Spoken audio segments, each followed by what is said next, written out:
So when we met with Dr. Walmer, one of his research interests was scar tissue and how that affects women's fertility.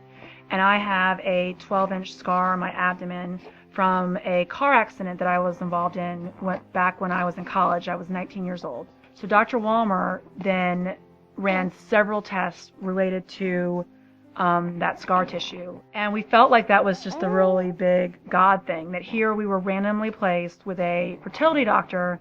Its research interest was in scar tissue. And I remember that day that we had an exploratory procedure done that Dr. Walmer had invented. And that's where they found that I had so much scar tissue around my ovaries that my eggs could not get out.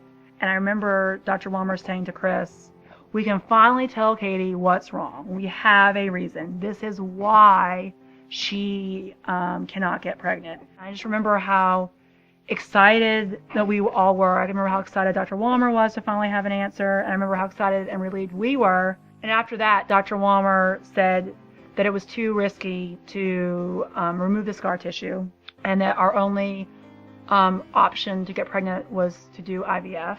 I really didn't originally want to go to the fertility doctor because I felt like, Katie's friends, that it was just something that we had to get through, and I didn't think that had been long enough, that we hadn't been trying long enough. But when we did the procedure with Dr. Walmer and found out what was going on, we were just so relieved that now we had a path forward and we knew what we needed to do to get pregnant.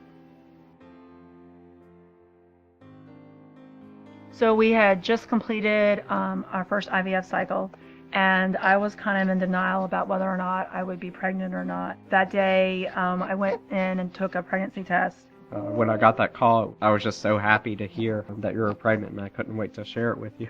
And he said, "We're finally pregnant. The IVF worked." I just remember that day, like, I'll never forget that day. I can still, like, tear up even talking about it.